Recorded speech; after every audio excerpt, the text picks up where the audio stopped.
Welcome to OLevels Economics Unit 26 Fiscal Policy. A government sets out its planned spending and expected revenue in a statement known as the budget. The budget shows the relationship between government revenue and government spending, which is often called public expenditure. When government spending is higher than government revenue, the country experiences a budget deficit. In this situation, the government must borrow money in order to finance the gap between what it spends and what it collects in taxes. On the other hand, a budget surplus occurs when government revenue is greater than government spending. In this case, the government has extra funds available. Sometimes, though less commonly, governments may achieve a balanced budget, where government spending is exactly equal to government revenue. Governments spend money for several important reasons. One key reason is to influence economic activity. For example, if an economy is experiencing slow growth, the government may increase its spending in order to increase aggregate demand. Higher aggregate demand can stimulate production, increase output, and promote economic growth. Another reason for government spending is to reduce market failure. Certain goods and services, known as public goods, are unlikely to be provided by the private sector because they are non-excludable and non-rivalrous. Governments therefore finance these goods. Governments also spend on merit goods, such as healthcare and education, because the market may not allocate enough resources to them. Additionally, governments regulate markets when there are differences between social and private costs and benefits, or when firms abuse their market power. A third reason for government spending is to promote equity in society. Governments often provide support to vulnerable groups, such as the poor, the elderly, or the unemployed. For instance, some governments provide state pensions for retired people, subsidized housing for low-income households, and free education for children. A fourth reason for government spending is to pay interest on national debt. If a government has borrowed money in the past to finance budget deficits, it must pay interest on those loans. Government spending can have a powerful impact on the economy because of the multiplier effect. The multiplier effect means that an initial increase in spending leads to a larger overall increase in aggregate demand.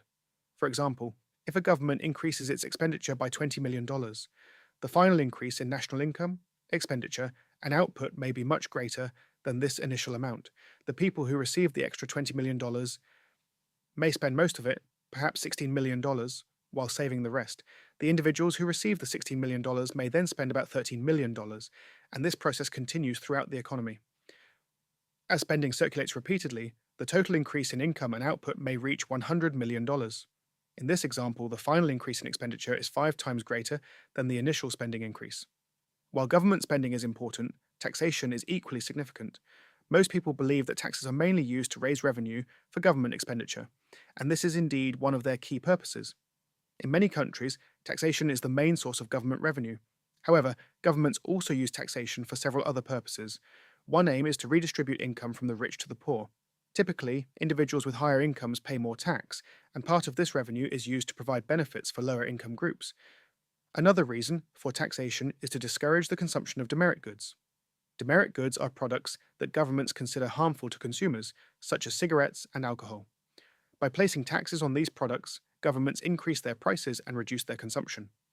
Governments may also use taxes to raise the costs of firms that impose external costs on society, for example, firms that cause pollution.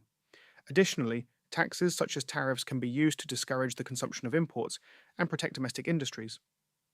By making imported goods more expensive, consumers may buy more domestically produced products. Taxation can also be used to influence economic activity. If unemployment is rising and the economy is slowing down, governments may cut taxes to stimulate consumption and investment. Lower taxes increase people's disposable income, which can lead to greater spending and higher aggregate demand. Taxes can be classified into different categories.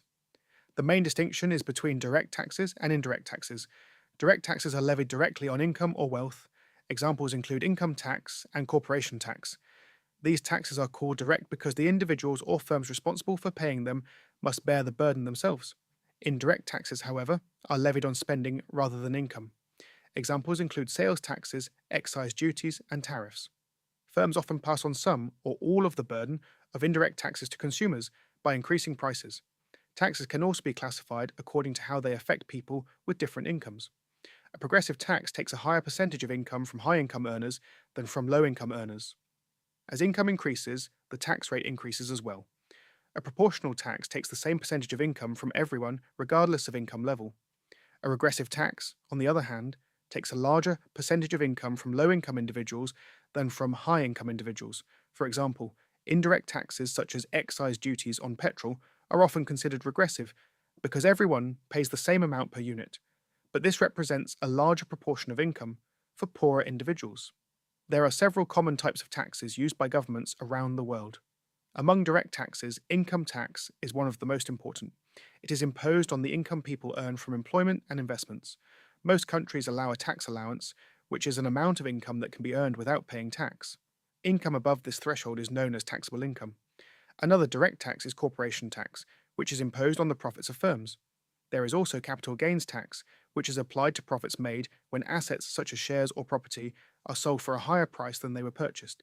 In addition, inheritance tax is levied on wealth passed on to others when a person dies. Among indirect taxes, sales taxes such as VAT or GST are commonly imposed when goods and services are sold. Excise duties are taxes charged on specific goods such as alcohol, petrol, and tobacco. Customs duties, also known as tariffs, are taxes on imported goods. In some cases, governments also require licenses to use certain products, such as televisions or cars. In addition to national taxes, some taxes are collected locally. Local taxes are used to fund local services, such as education, fire services, libraries, roads, and waste collection. These taxes may include business rates paid by firms and council taxes based on the value of residential property. Economists have identified several principles of good taxation. One important principle is equity, meaning that taxes should be fair and based on a person's ability to pay. Another principle is certainty, meaning that taxpayers should clearly understand how much tax they must pay. Taxes should also be convenient to pay and economical to collect, meaning that the cost of collecting the tax should be much lower than the revenue generated. Another principle is flexibility, meaning taxes should be adjustable if economic conditions change. Finally, taxes should promote efficiency, meaning they should improve market performance, or at least not significantly reduce it. When discussing taxation, economists also consider the tax base and the tax burden. The tax base refers to the source of tax revenue, in other words, what is being taxed. A wide tax base means that many different goods, services, or incomes are taxed. The tax burden refers to the amount of tax paid by individuals and firms, often expressed as a percentage of a country's total income, or GDP. The incidence of taxation refers to how the burden of an indirect tax is shared between consumers and producers. If demand for a product is inelastic, consumers are likely to bear most of the tax because producers can raise prices without significantly reducing sales. However, if demand is elastic, producers may bear a larger share of the tax, because raising prices would cause a large fall in demand. Similarly, the elasticity of supply also influences who bears the tax burden.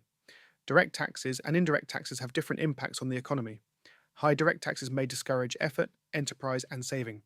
For example, very high income tax rates might reduce people's motivation to work overtime or seek promotions.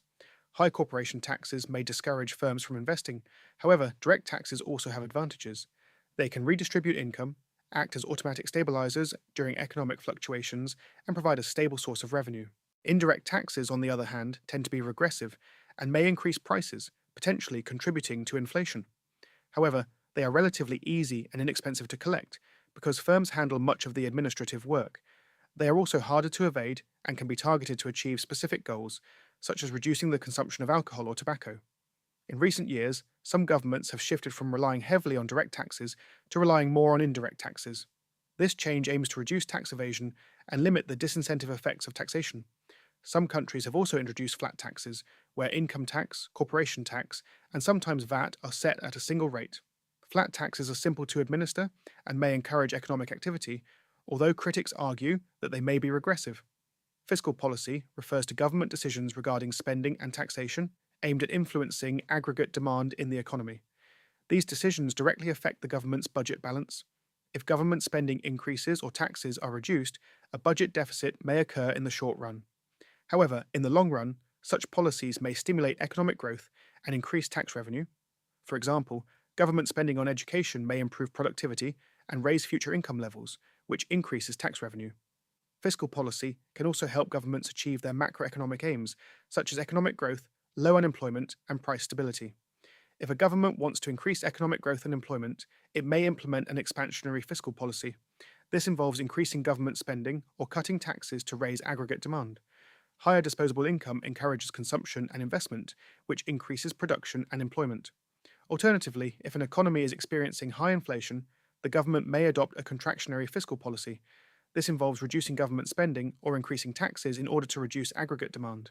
Lower demand can help slow the rise in prices and reduce inflationary pressure.